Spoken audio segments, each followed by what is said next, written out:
welcome to Narrowboat the James Bill. Hope you're very well. Thanks for joining me. Well, I've got to say, yesterday was such good fun going out on the cut, the maiden voyage, and thank you very much for all of your comments. I've got to say, I don't feel like a natural whatsoever, so we'll have to see how that all plays out in the fullness of time, but it was good fun. It was a real challenge. Obviously, first time using this boat. First time this boat has been driven for probably 3 or 4 years, and there's no deck boards. The gear lever is absolutely, it's got like a mind of its own. Firstly, it bends the wrong way. Secondly, the travel on it is about 4.5 foot. So from where I am at the rudder, to take it into to get it from forwards, I've got to like move all the way to the front of the stern deck, and given the fact that there's no boards down, yeah, it was a bit problematic and a little stressful. So I'm hoping that will all change in time, and I can kind of walk around quite easily. The other problem I've got with the engine, which we discovered yesterday, it's not really a problem. It needs a bit of a service, in fairness, but there is, on the cylinders, there's a compression lever. The engine will only turn over with compression. So I mean, it's a good sign, because it means the engine's got loads of life to it, but it means I need to create a lever to bring this over. So as soon as it starts up, I need to bring the lever over and compress the engine. So we're gonna have to work out some kind of way of doing that. So there's already a few levers I've got to pull. So this is not going to be a boat where you turn the key, start it up, put it in forwards, and off you go. Which is fine. It's quirky. I mean, it's a 50-year-old it's a 50-year-old boat. It's probably a 70-year-old engine, yeah, it's quirky. It's fine as long as the levers can be engineered in a way that are accessible. So I think on the stern bulkhead, I'm going to build a control panel there and have the levers coming forwards towards that, and maybe even change the throttle location and put that on the other side. That's quite a complicated set of levers as well, but anyway, so that's something to do. But yeah, that all worked really well. It was good fun.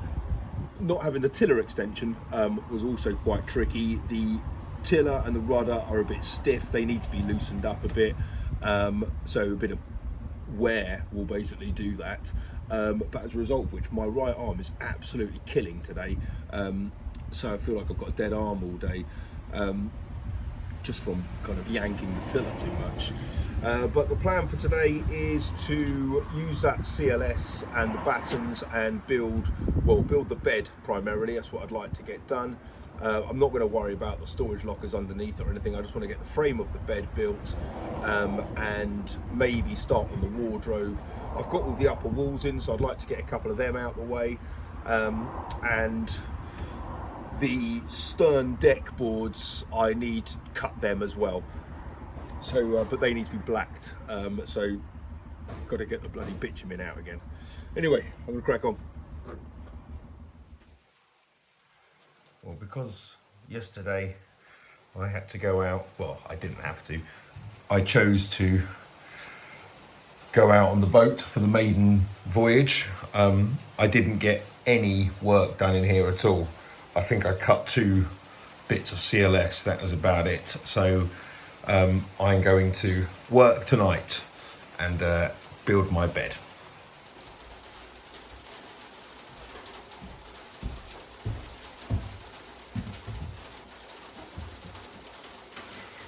Okay, so you see I've made up a frame here. I've put this side in here with this CLS.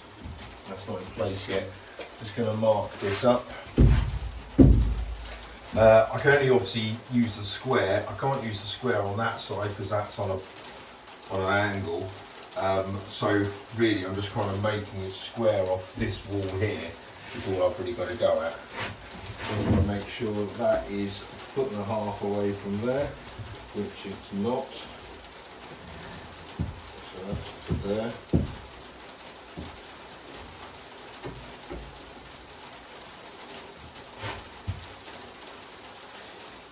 And that is 183.5, 108.5 even.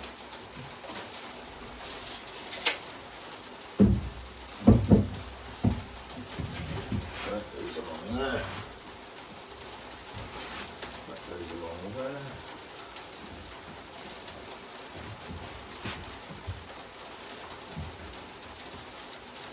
So yeah, the only square I can really offer is this one here. So I know that this is square against this. And that's as good as it can get. So now I just need to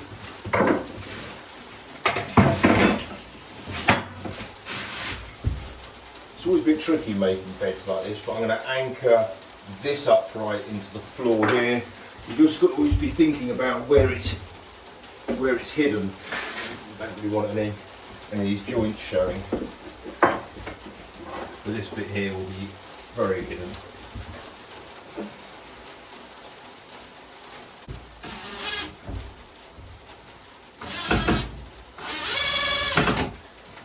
Right, so now two of the kind of the upright bits are in. I need to put one more across, one going across here. So I'm measuring each one out because this bit's all square, but this is on the wonk, so I'm never really going to be able to get the angle on this. So I'm just doing it, just measuring it all out as we go. It's 106.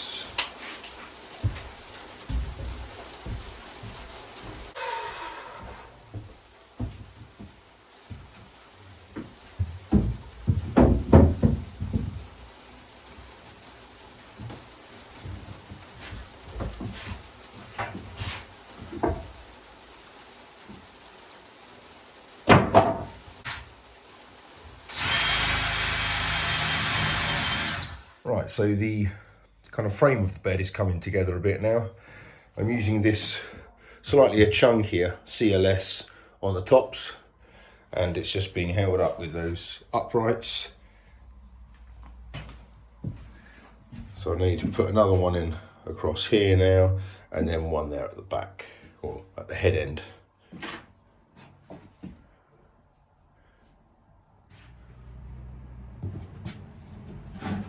Right, so much like the other bits, I can only get this right using a square.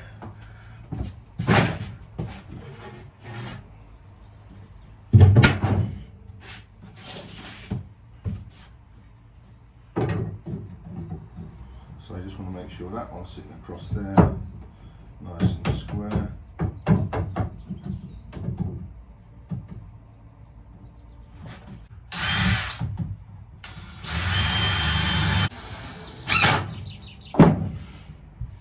Okay, that's the third one done. The fourth one's going to be a bit trickier because it's going to kind of go around this brace that I've got for the water tank. I've really done in my arm from that tiller yesterday. Right.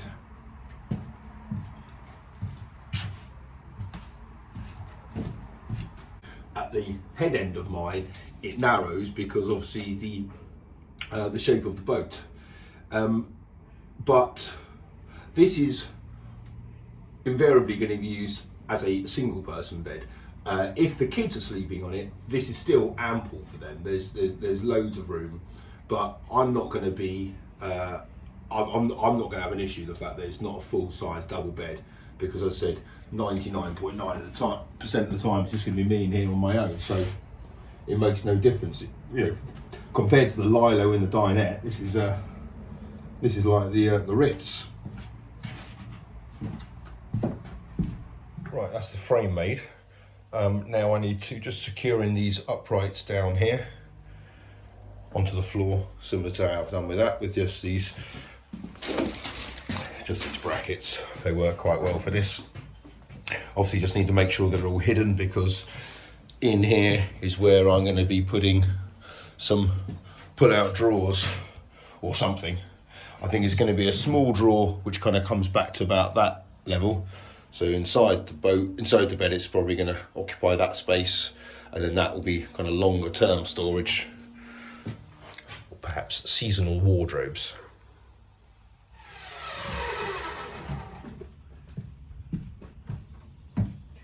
Right, so I've cut this notch through the middle of all this, and that's going to take this central beam. Excellent.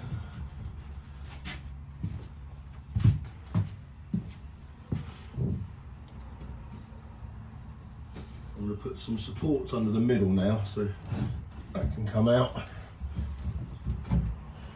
And I'm going to use these lower notches just to screw into the supports going down.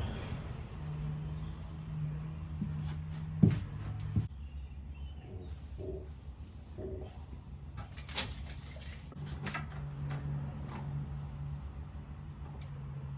That's the same again. That's a good sign. Third one.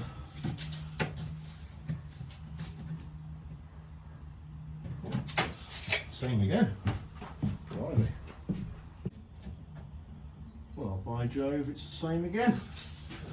Well, I might have a level bed. Excellent. I'll square all them up before I put them in place. And that slots in there. And that should be a properly sturdy frame. Yep. See, even just on one piece of CLS, it takes all of my weight on one little part of it. That's what I wanted. Sturdy. Yes. And it's primarily because the kids think it is the best thing ever jumping on beds. So I'm fed up of them breaking them. So this one can take it.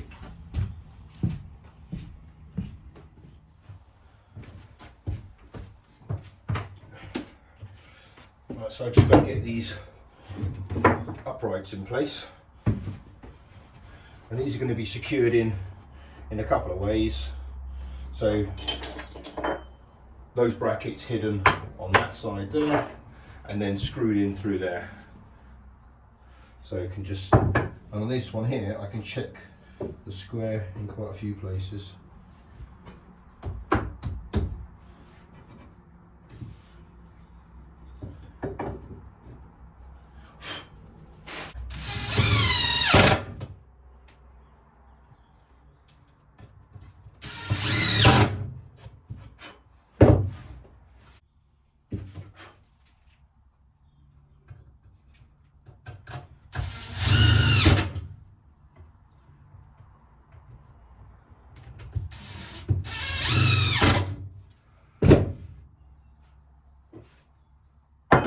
Next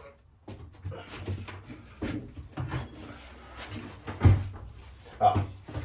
Right, so Si, the reason why this is here and not the router is because this was quite deep to get through. I had to go through on 45 mil, and also I couldn't have got the router to the end piece there because it's too near the water tank. I wouldn't have had the purchase. So as a result of which, that is why I've opted for the multi-tool. So sorry, mate, but there will be a time. Cabinet making is not far away. Right.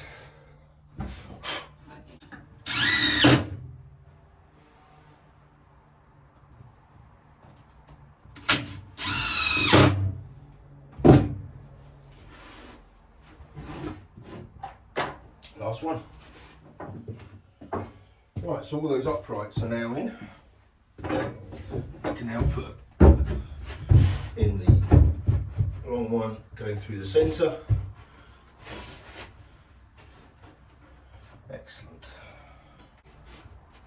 So on each one now I'm going to mark out where I kind of should be screwing through into, because these are going to be long screws going all the way through into the 3 parts.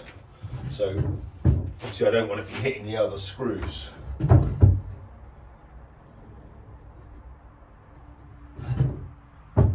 I've done the other screws in the middle,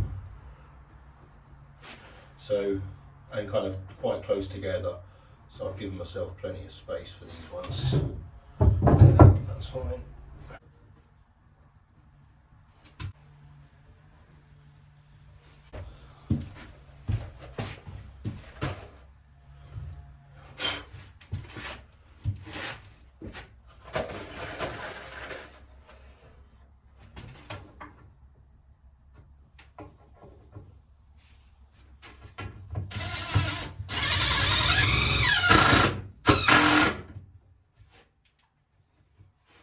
And these are the ones that kind of bring it all together.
So the idea will be that I'll build some sides underneath these, so that, yeah, it's kind of nice, clean storage. Ventilation is a massive issue on boat beds. I've designed it in a way that the water tank has got the void going through the water tank. Obviously, if you remember, it's got a hole going through it. So that kind of feeds into this. I'm going to put a computer fan at the end there and another one at the end here, which is basically going to just move the air around underneath the bed. All the sides are going to have holes in them, and the boards which make up the top of the bed are going to have holes in them as well. My plan is going to put just a little ridge around all of this and slot in some boards, and that will make the the base of the bed.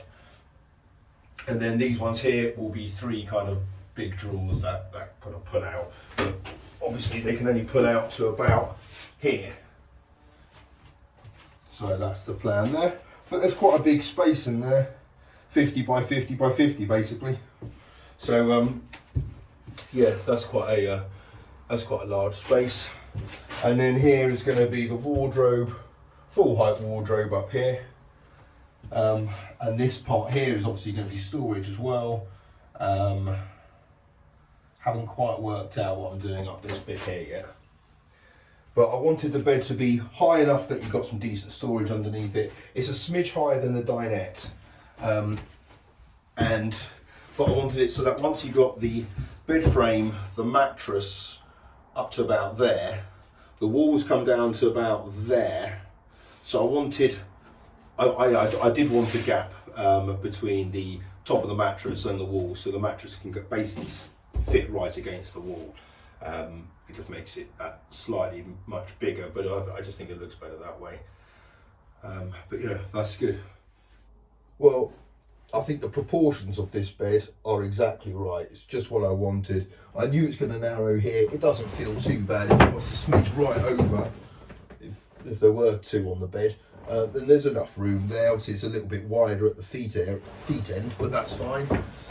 It's slightly higher up than the dinette, as I mentioned. So the eye line here along the side, the gunnels is nicer, and the dinette you're kind of a little bit under it. So this is a much better line. I like the height of this. This all works perfectly, so I can kind of rest my tea on there or whatever if it's not being used. I quite like the height of the hatch. That all works quite well. So if I'm in bed, I can look out and see what's going on. So yeah, I think this has all worked out quite well. The frame of the bed obviously is really secure, so that's obviously the main thing. On the inside, I'm going to put some probably some leftover 5.5mm ply just to line the inside, just to make it all look quite good. This is going to have, as I said, drawers going out from underneath it, and kind of tops going on this. At the moment, I've still got my the offcuts from the floor, which is providing my bed base at the moment, but obviously I need to do that. But with ventilation in mind, I'm just going to have a little think about what the best material is, because it does get a bit moist underneath the bed, even with fans. I mean, it's going to work quite well with having a couple of compute fans, but still it does need a lot of circulation of air, so that's the priority. Holes in everything basically. But yeah, I'm really happy with how this has turned out. So hopefully tonight I can have I don't have to sleep on the dinette, which is brilliant. Means I don't have to clear the dinette in order to make my bed, so having a dedicated area, much better. Anyway, hope this has been useful. Until next time, look after yourselves. Bye bye.